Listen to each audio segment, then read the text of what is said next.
My name's David Bailey, and I'm joined by a special guest, Abel Wanamacock, who is an MC, a TV presenter, and also a trainer and coach, helping people improve their public speaking, improve their confidence in this arena.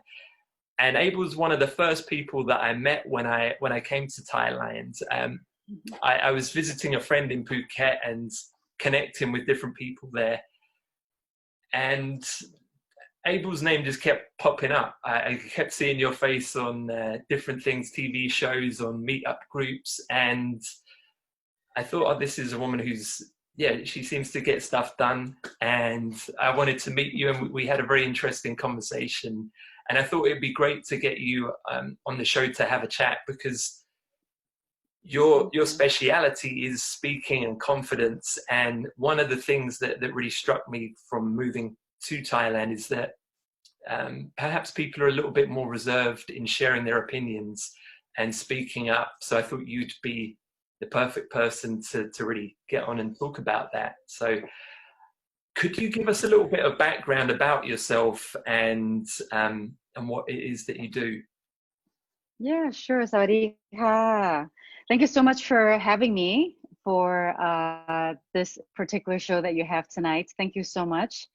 I'm Abel, as David had introduced. I'm originally from Hong Kong, and I grew up in the US, but I moved here to Phuket, Thailand for 15 years now with my family. My background, my career background is hosting, TV presenting, news anchoring, but I started as a news presenter first. And then the opportunities to be a master of ceremony, or MC, started to come in, plus having the chance to be a travel show host for the international market in Thailand. So I have been very, very lucky. People have opened a lot of doors for me. I think I have been just blessed being here in Thailand, and this is my home now. So thank you so much once again for having me tonight. You're welcome. Yes, it's nice to have you on here. And how was it that you got into this industry? Because you're not from Thailand, and I imagine when you first came here, you didn't speak Thai. No, I didn't. I didn't speak any Thai when I came here. And I think I took like 1 or 2 classes because I didn't have a job at the, very like first month that I was here. I didn't have a job yet. But then I quickly got a job. My first job was selling, it was in real estate, selling houses, but I was only at that job for a very short time. Mm-hmm. And then I was invited to a party. It was the party of Mr. John McGee, who was the owner of Phuket Gazette. And he was having a housewarming party. And the MD of that party, Rong Tip, was the one who invited me to the party, because they had somebody in mind. They wanted somebody who was Asian looking, female, who could speak perfect English. The only thing was I had no idea what the Project X was that they were doing. And She just invited me to the party. She introduced me to John, and then she tried to recruit me to do a test, just to see how I look on camera, how comfortable I would be, etc., etc. And then I did the test. She liked it. She liked my voice. That my voice was clear. It was easy to, easy for people to listen to. And that's how I started, pretty much. They hired me, and I had 2 jobs at the Phuket Gazette. I was the news presenter for PGTV. That's like my crash course. It was taped news. Mm-hmm. And then I had the other job of selling ads for the newspaper. So that's how I started, I guess, right, in the mass communications. Yeah. So up until that point, you hadn't done any kind of TV presenting or public speaking on any major stage? Nothing. I to be honest, I had no idea what I wanted to do. Mm-hmm. Ever since young, I had no idea. I don't have any dreams of having any particular set direction as to where I want to go. I just was very good with people. I was in the hospitality industry because my parents own a restaurant. So I was good in socializing with people. I understand how to adapt. I'm good with languages. I enjoy languages. And it seemed like, even though I didn't know that I was good or had a talent in mass communications or broadcasting or public speaking, all the things that I did growing up, you know, working as a server, working as a hostess at a restaurant where you're forced to speak to people. You have to be friendly. You have to go to the table to talk to the customers, whether you like it or not, whether you're having a happy day or a bad day. So you have to have a certain kind of approach when you talk to people. So I guess I had all the skills that they were all good things that combined that allowed me to have the opportunity to become a really good presenter. So I had the talent for it that I didn't know that I had. So it's just kind of like, it was kind of like a world pushing me in a certain direction when I had no idea where I was going, even though I studied business and I minored in hospitality management. But I had no admirations or aspirations to be on TV or to do shows, or that was never my aspiration, but it happened. So that's how life works, I guess. Yeah, I think that's a very interesting point as well for anyone that does want to get more confident in speaking, whether that's publicly or presenting or even just in their social life. Like, these opportunities to practice are there, whether you're buying a coffee in the store, if you're at Tesco's getting some shopping there are many opportunities all and every day that we don't really consider, where we can just become a bit more confident or become a bit more socially aware, that obviously you had from your working in a restaurant. That there were many opportunities. So it's worth it was forced upon me, and then I kind of got into it. Yeah, I think it's worth recognizing though, because when I work with people, sometimes people don't recognize there are opportunities every day to practice social skills and gain more confidence. But most people don't recognize, oh, if I'm serving coffee or I'm a barista or even I'm buying it, that's an opportunity to speak, like literally, and improve. So that's very cool. Exactly. It also depends on how much you're willing to learn as well, and how much effort you put into whatever you're doing. Because everybody always have opportunities, whether you see them as opportunities or liabilities. But if you see them as opportunities, then you kind of put more energy into it.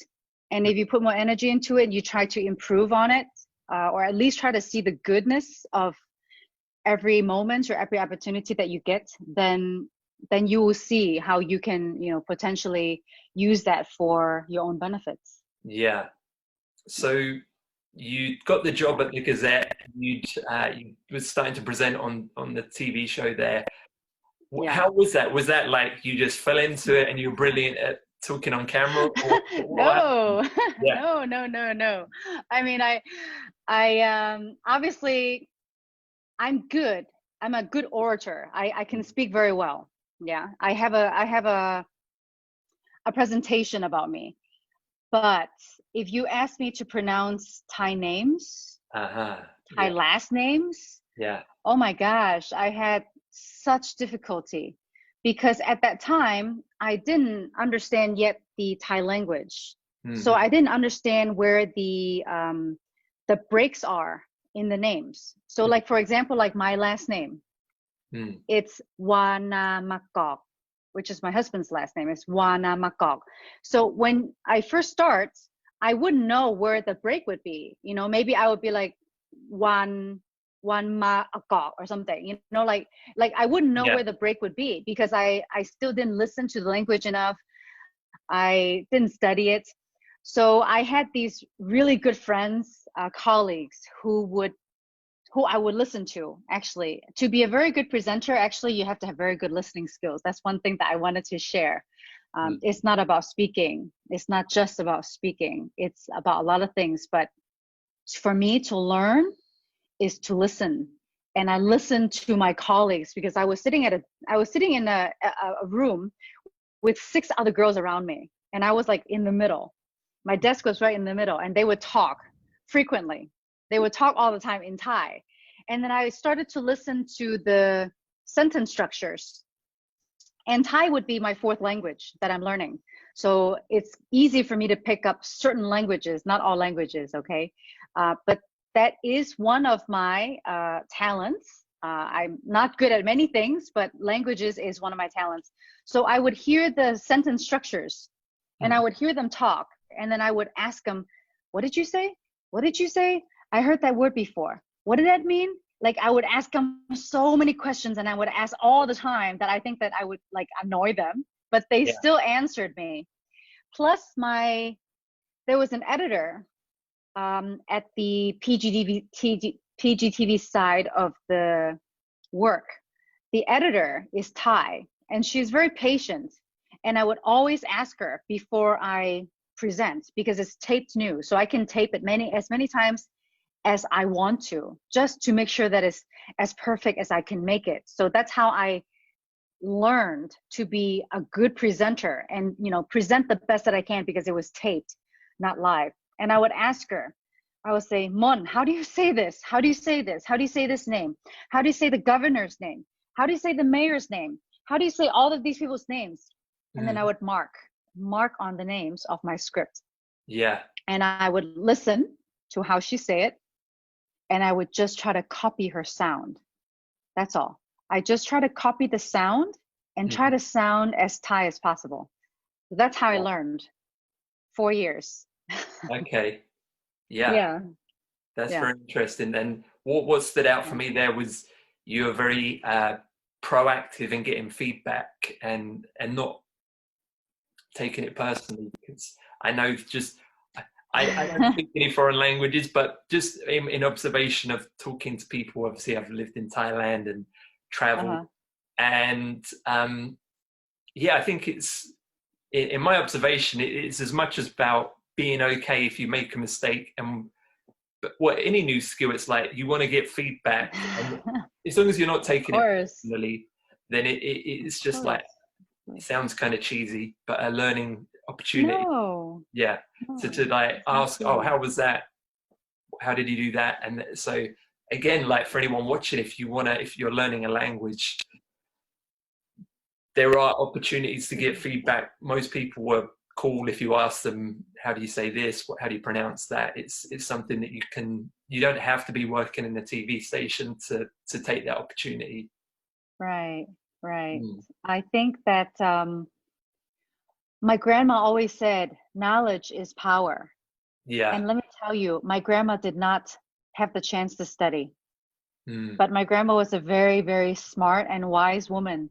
And she always knew that. And she said, knowledge is power. Yeah. What you learn will always stay with you. It's yours. So, of course, there are times when I take things personally. But for some reason, I don't really take things personally when it comes to career. If somebody attacks me personally, then of course I take it personally. But if it's something related to learning something, it's just like a kid. You cannot expect to just be born and be able to walk.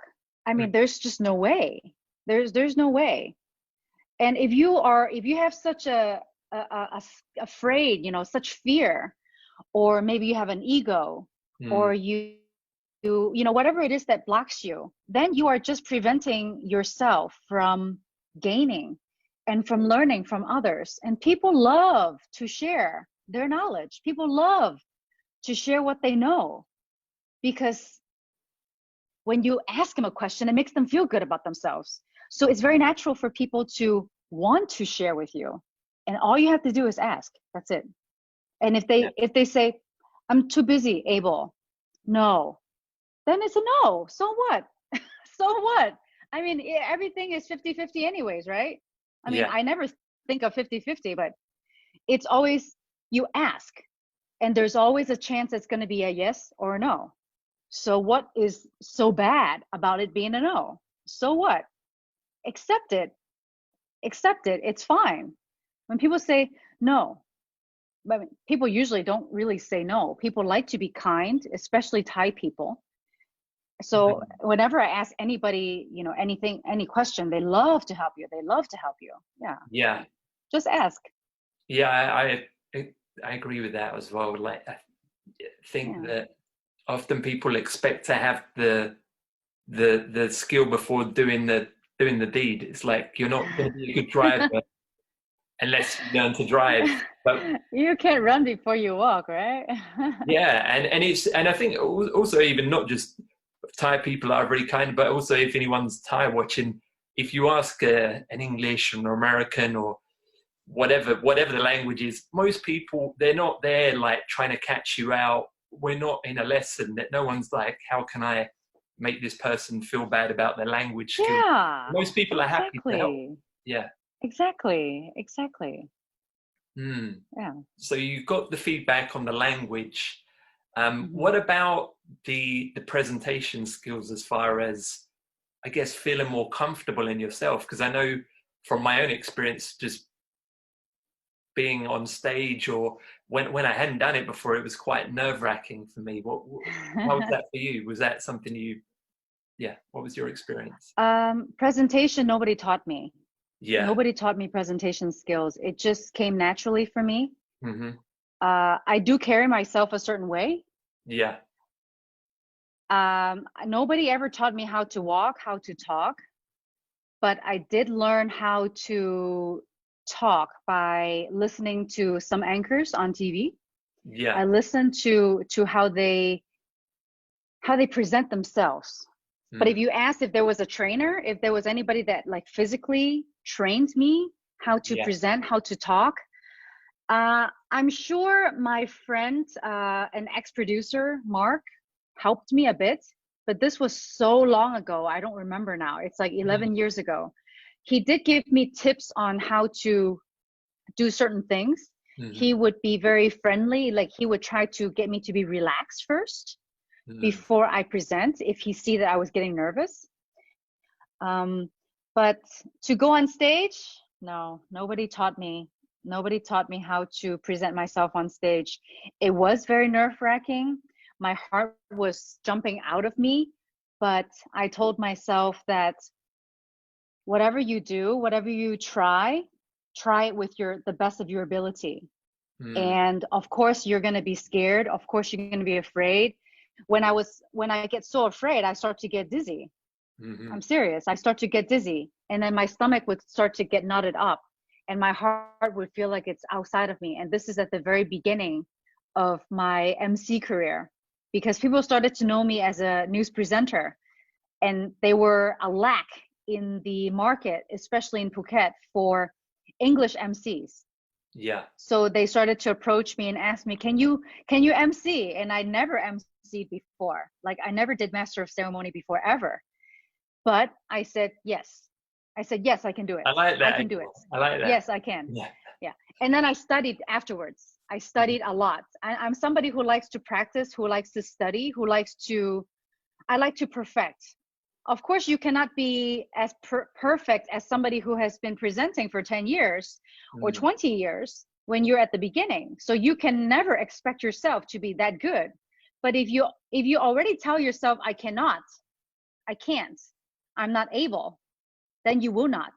You will not, and you will never have the chance. And the chance will never continue to come.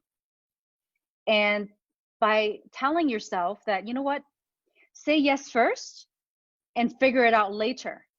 Mm. Because you have to believe that you can try, at least. You can try. Not that you can be the best or that be perfect. Don't ever get yourself into such a high expectation that you're going to fall for sure. But just tell yourself, I'm going to try. I'm going to say yes.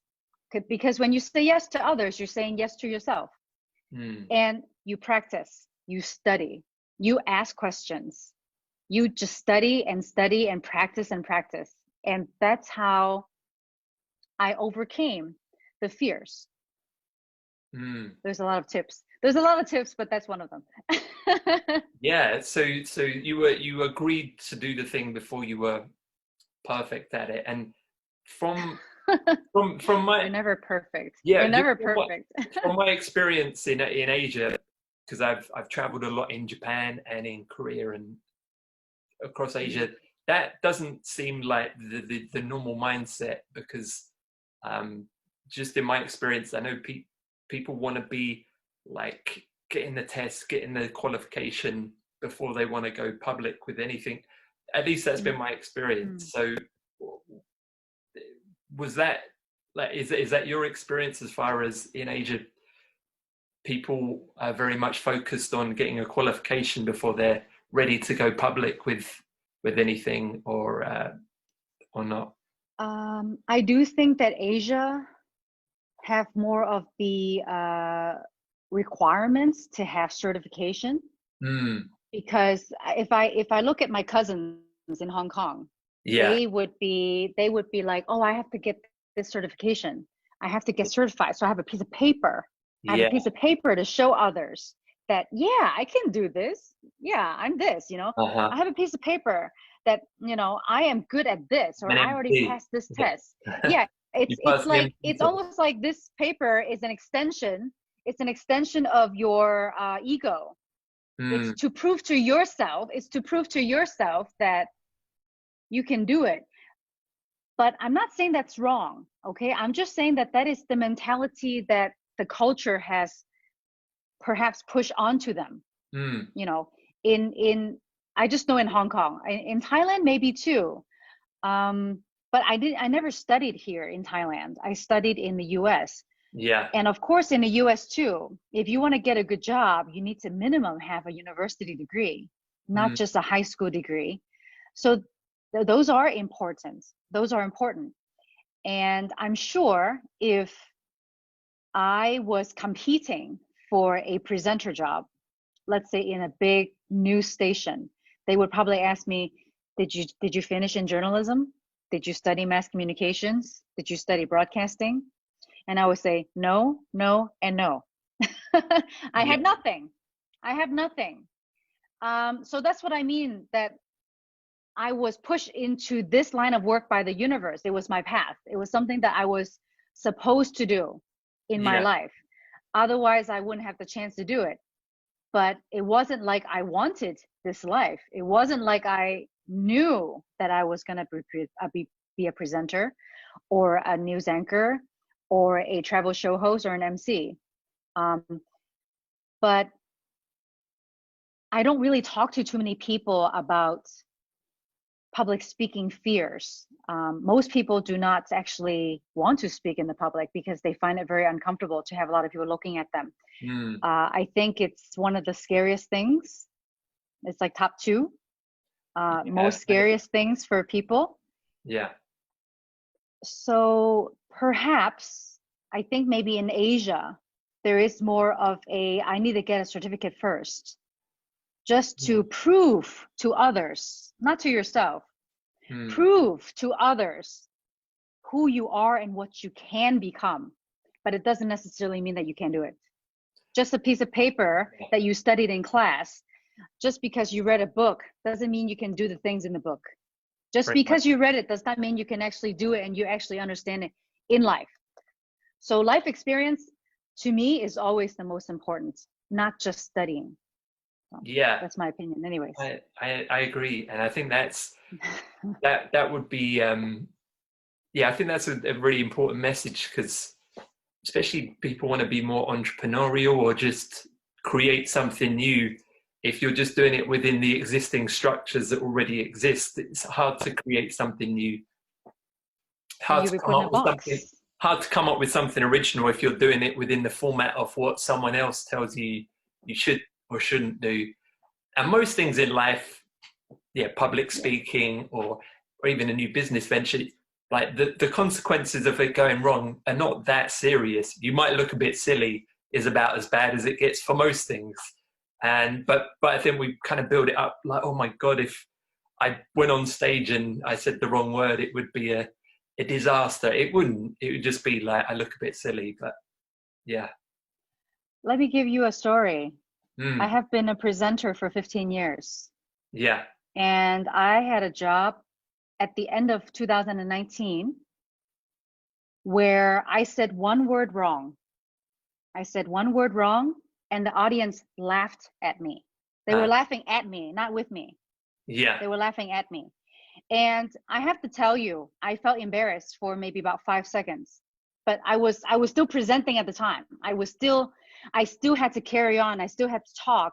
And of course I realized I said one word wrong. Okay. But I had to tell myself, so what? So what? I'm the one that's on the stage. And you know what? I have to say, I had compassion for the audience because they didn't understand how to go with the flow. They were too in control. They were people who had to be in control of everything.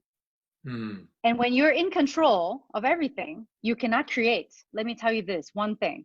If you want to be an artist, you want to be a creator, you want to be an entrepreneur, you cannot always be in control. You have to just go with the flow. And sometimes flow in other people's eyes is a mistake. Are you willing to take it? Are you okay with it? Can you accept it? I mean, of course, I don't expect people to laugh at me when I consider myself already a professional presenter. And I don't say that lightly because I consider myself a very humble person, and I don't like to label myself when I do not feel that I deserve it. I think the first time I called myself a presenter was after 8 years of presenting.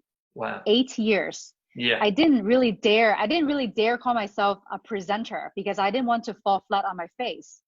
If something happened, if I never get jobs anymore, if things don't keep coming in, then you're not a presenter, you know? So I was always afraid because I had this insecurity inside me too. Plus the Asian culture of don't brag, don't take up too much space, you're a female, and just stay small.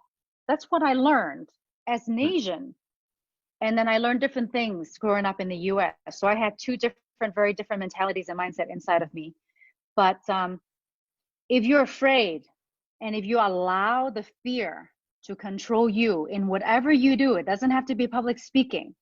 If you're afraid to fail as a business owner, if you're afraid to lose your face because somebody told you to say something and you feel that maybe you are not good enough to say it, then you're just shutting your own opportunity. You're shutting your own door because you allow the fear to control you. Then you will not grow and you will be unhappy and you will complain about why life is not good to me, why I don't have opportunities, why this, why that. Then you have to ask yourself, do you open the door to yourself or you don't? You really have to ask that. Yeah. And was that always the case, that mindset for you, or was there something that happened that gave you that insight? Nothing happens in a short time.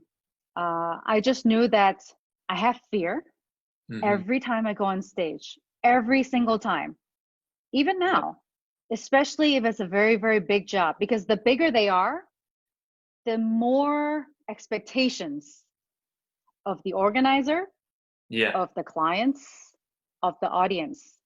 Yeah. And you have 2 pairs of eyes on every person looking at you. So it's very easily thousands of eyes looking at you. And I would be lying if I say that I just all of a sudden be like, oh no, it's fine. I'm not scared. Everything's cool. You know, no, I get scared. I still get that fear or nervousness or excitement, but they're all the same things. Yeah. Fear, excitement, nervousness, they are all actually really the same thing.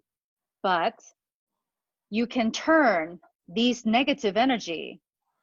Excitement is not a negative energy, but fear and nervousness, I would consider them a bit more negative than positive because those things might kind of hold you back. So I turn the fear and the nervousness into an explosion of excitement, especially when you first go onto the stage, because when the first few seconds, the first 5 seconds, first 5 or 10 seconds, that is the only chance that you get, and you will never get it back, that you have a chance to make an impression. And what kind of impression do you want to make? You want to wow them? You want to show them your grace, your poise, how articulate you are, how confident you are. You want to show them your beauty, not just on the outside. You have to look good on the outside, but on the inside. Mm. And how do you speak? Do you speak nervously? So there are things that I do before I go on stage to get myself into the zone. Okay. So that I can feel the best and I can give my best with the most positive energy and to be the most present in that moment to my audience. So yes, I have fear. Everything takes time. And the only thing I can say is I thank the people who give me the opportunity to have jobs continuously. Each time I do my best. Each time I study. Each time I study. I don't just go, oh, I already did this, for 7 years. I don't need to study. No. You let your ego get to you. The higher you fly, the faster you fall. And that's what I think. So don't fly too high and let your ego take you up there and think, oh, I'm such a big deal now. I'm a celebrity. I'm a blah, blah, blah. People will pull you down so quickly because there are so many people out there who wants to do what you do. If you don't do a good job every single time, boom, you're gone. That's it. So my philosophy is do your best every time, try your best, practice, and be the best that you can be and give what you can. Because you're not there for yourself. You're there as a medium from the paper, the script, to send a message to the audience. That's all you are. You're just delivering. Yeah. So think of it that way. Then you don't, feel too self-absorbed, I guess. I think that's a really good point. And, for not, I guess not everybody wants to be an MC, but even just in a social setting or a networking event, or even in a meeting where there's lots of other people, most people get nervous because they're just focusing on themselves rather than the audience. They're not considering who their audience is. And this is true, like even if you're in a bar or you're in the work, like there is an audience, you're speaking to people. And one thing that struck me in what you said is like, how do I, what's the communication that I want to give off here? Rather than, oh my God, I'm feeling this and they might think that. And it's more considerate because it's considering, well, what would be most appropriate or best for this group of people and what I actually want to get across. And that's something that can be translated, I think, to social settings, to networking, even just like your family gathering. There are going to be certain things that are more appropriate. Yeah. I do believe that we are always presenting ourselves, but of course, what the things that I do as a professional presenter, it's not all natural. You have to do a lot of things behind the scenes before you can get to that stage where you're natural. Yeah. But there are things that you can do to enhance how others will listen to you in a more natural setting, like in a family gathering or at a bar or something like that. You still have to be yourself, but you have to come off in a way with a certain energy. And energy is a very, very important topic that this is not something that I can just tell you to do. This is something that I have to show you. And that's why when I train people, if I train you, I need to see you in person. Yeah. Then you can feel my energy. You can feel my energy. You can see my body language, because body language and the energy that you put out, not just your words and not just the way you look, is the energy that shows people, you need to listen to me. You need to listen to me right now, because what I'm saying is important. So, there's a certain way to go about that you can demand attention. And when it's your time to talk, you can demand attention, but not in an overpowering way. Yeah. But when it's your chance to talk, then you talk, then you shine. But you don't try to overpower somebody just to get power or get attention. So there's always this is kind of like a social skills. that Yeah. you need to learn as well. Yeah. Mm. So it's Yeah. there, because obviously I'm not there right now, but is there anything that you can share that would be possible for people to learn around that, you know, they could practice at home or, Sure, sure. yeah, because I like this. I think, Yeah. oh, sorry, go ahead, please.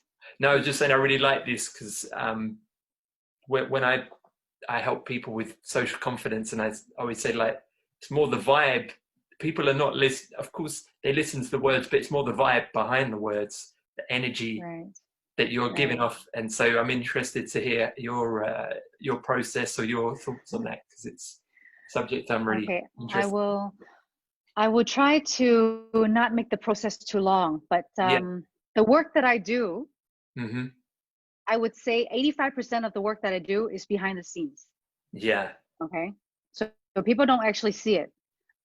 They only see the glamorous part. They only see the part where you're all dressed up, when your face is all made up, your hair is all done. Yeah. And they only see you for a few hours, when they didn't see the days and even months that took me to prepare for a particular job. Mm. So just to try to keep this too short, not too long, Yeah. I would have a script, and Hmm. I would always be the one who writes the script. I write the script. People will give me the information, they will give me the timeline, they'll give me the schedule, but I put the script together. So it's my words Yeah. and it's my flow, and the script is outlined in the way that I understand, so that when I look at it very quickly, I know what I'm trying to say, and I'm not scrambling and panicking and be like, oh my god, who wrote that, who said that, so it has to be from me. Mm. So I would always suggest that you have a script that you have ready. Don't just wing it. I heard people say, oh, I don't believe in that stuff, I don't believe in that stuff. And when you say that, you're really cutting yourself short, because most of the time when you're doing a professional engagement, you have only limited time to speak. If you're given 20 minutes time and you don't have a script, you did not practice your script, you did not time yourself when you're practicing your script, how do you know how long you can speak? Mm. If you go over the time that you are allowed to speak, let me tell you, I always hear it. People complain in their cars on their way home about how annoying and how long the speech was and how boring it was, because Mm. people did not respect the audience's time. They did not prepare well enough. They did not time themselves. They did not practice, and they go all over the place. You can be a brilliant, brilliant speaker. If Hmm. you're really brilliant, like Barack Obama, he still Yeah. have a speech. He still have a script. Yeah, you don't just wing it. So you always have to have something in the back. You have to have practiced it so that you can hear yourself present it.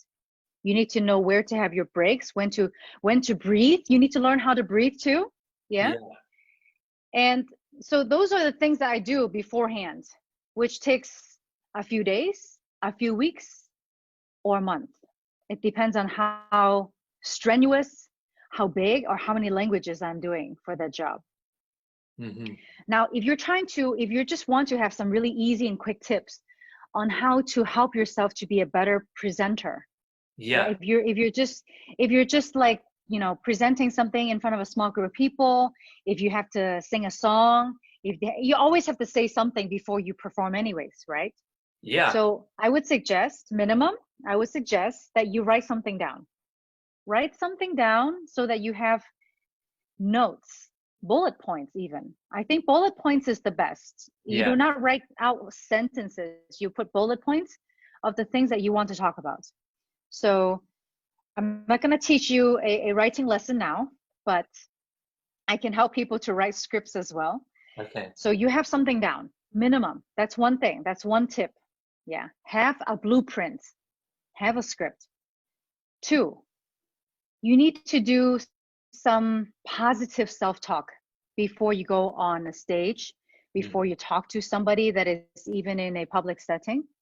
You go into a quiet space where nobody bothers you. That's why artists have these back rooms. Yeah. Mm. They have backstage, back rooms where it's quiet. You don't bother them. You let them have their own space. And usually I'm just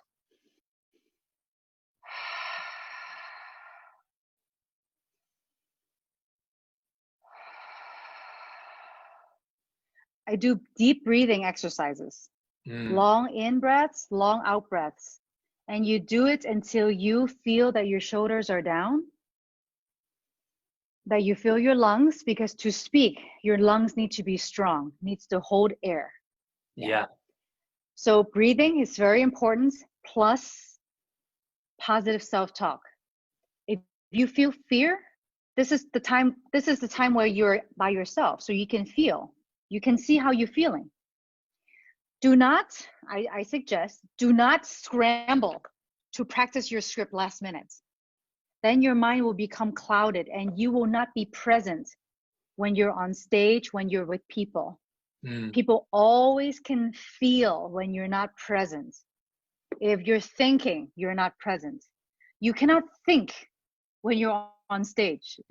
Yeah. Of course, if you're really good, if you're really, really good and you are very experienced, yes, you can wing it a bit. But if you're not expert, advanced, professional, please practice beforehand. Practice until you know that you can remember it, you have memorized it, and that you do not need to look at the script and you can still speak. That's when you know you're ready. So when you're in the backstage or when you're about to go and to be in front of people, all you are doing is you're giving the moment to yourself and you're saying to yourself, I can do this. You have done this many times. And even if you haven't done it many times, you could just tell yourself, you know what? This is a great opportunity for me to show what I've got. My message is important because it's important. I mean, the reason it's important is because I'm given the opportunity to speak. Yeah, every chance you have to speak is a chance to make an influence on people with your message. And no matter who you are, you have something important to say. Even if you're a kid, you have something important to share. So never belittle yourself and say, I can't, I'm scared. Don't say these no and can't and I cannot. Don't use these words. Say, I can, I am, I feel great, I'm positive. You know, you feel these things.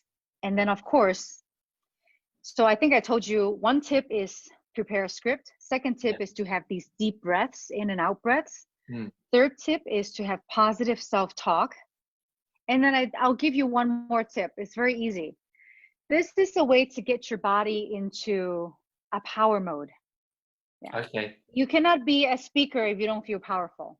Yeah. Okay, because you're releasing energy. How can you release energy if you don't have power? Okay. You cannot release energy if you don't have power. So I would suggest you to do very simple. And this I learned from Amy Cuddy, who is a TED speaker. Yeah. She is a Harvard professor. Can she I teaches the Wonder Woman.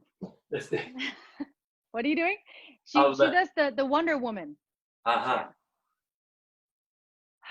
Chin up. You know, you can do stretches. Stretch. You know, make yourself big, expand.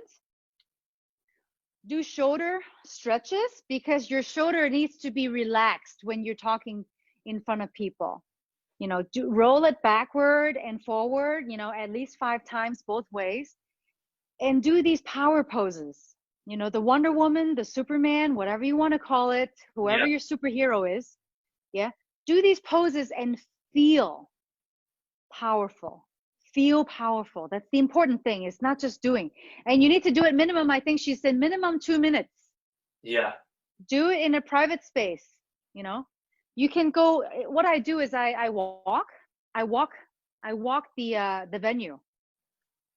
I walk the venue. That's my secret. I walk the venue to almost like imprint my energy. Okay. Into the venue. Yeah. I say this is as if it's as if I can help to spread my own energy into the full space of the venue. Yeah. Okay. So I always walk every corner of each venue before the event. And I would walk and I would walk and I would walk alone. So nobody bothers me. I need my alone time. So I'm walking and I'm just in my own space.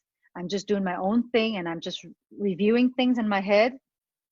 giving myself positive self-talk and having these breaths. So you can do that behind the scene. You can do that in the bathroom. You can do it in your dressing room. You can do it wherever that makes you feel comfortable. That's just what I do. So those are the 4 tips that I'm giving you that would be very easy to help you almost instantaneously to help you present better. Of course, preparing the script cannot be instantaneous, but the breathing, the positive self-talk, and also the power poses. These 3 things can help you very quickly. Yeah, very much so. And I think you can, for anyone that doesn't have their own trailer, you can do this in a toilet cubicle, in a private office, you know, even like literally, I think you can do it anywhere. Most people are not paying attention too much. Like I've just from doing, when I've done presenting, I've been like doing this kind of stuff at the bus stop, and it looks a bit crazy, but so what? That no one's really paying attention. So there's, I know, because I'm just thinking, oh, people might be like, oh, I don't have anywhere to do it. Well, yeah, you can do it in the toilet cubicle, in an office, anywhere. Like it isn't, you don't need a special VIP changing room to do this in. No. And and getting familiar with the venue as well is, I think that's a very useful tip for anyone that is maybe doing a presentation. Just as you said, just making yourself psychologically familiar with the space and comfortable in the environment is useful, because there's no, of course there might be some surprises, but it's minimizing the you know, oh, I didn't realize surprises is good. Being spontaneous is good, but you do not want to be spontaneous with the message that, for example, your boss or your client tells you to deliver. You're never spontaneous with other people's expectations and other people's information. You can be spontaneous when you're allowed to be spontaneous. And that's where being a professional comes in. And that is something that is more advanced that I'm not going to talk about now. But to be spontaneous is to show your humanness and to show that you are in the present, that you're with the audience and you're there fully with them, and that you're authentic. So being spontaneous is very, very good. If you can, if you're at a stage where you can be spontaneous. What struck me was the amount of preparation though you do before an event, and I think it's worth, even for if somebody's having a meeting, like all of this stuff still applies. You can get to the room early, make sure the table's set up, make sure everything is the best it can be for the kind of vibe that you're wanting to create, making sure you're in the best kind of mental state, that you're as well, the physical movement, because I notice when we get stressed, we tend to tense up, which just comes off as, well, stressed, and it's not very attractive. So being more aware of the body and doing that, this stuff applies across the board, whether it's meetings, presenting, or even just going out and you're a bit nervous. Just you can do. There's a little bit of acting too. When you're doing something like what I'm doing, there is a little bit of acting as well. But obviously, you would not act. And when I say act, I would act calm when I'm not calm. That's all I'm saying. Okay. I would have to pretend that I am not nervous. So because there is nervousness inside of me, but I have to not show it. I cannot show it, that's what I mean by acting. I'm not asking you to be fake, because you can't really do that. You cannot do that when you're in an interview or at a conference meeting, or business meeting, or meeting a new girl or a new guy. Like you can't really do that, because then there is no longevity to it. Okay, well that's some very good tips there. I think they'll be helpful for I mean, it's useful for me, and I think hopefully for everybody watching. Yeah, and I'm sure if anyone's interested in getting training or coaching, or wants to become better in public speaking or confidence, I know, Abel, you help people with this specifically. So what would be the best way if someone's watching this, they're like, oh yeah, I'd love to maybe hire you as a presenter or get some tips, get some coaching on this? Where would be the best place for them to reach you? Before I say that, let me tell you that, people need to connect and people need to communicate as effectively as possible and in a short time. And I think now is more important than ever to learn how to present yourself better with all the competition that's out there, whether you're trying to sell a product online, whether you're trying to grow your business, whether you're trying to find more confidence in the way that you present yourself in person or on video, whether you have an issue in preparing yourself before you go to make a presentation, or even writing a script. I can help with all of that. Because, for example, if you have a business and you need to do these videos, because you need to sell your product through videos now, you don't want to keep repeating yourself. I can help with that as well. It doesn't have to be public speaking like being on stage, which is very, very narrow and very it's just a very, very that's just like one way that I can help people.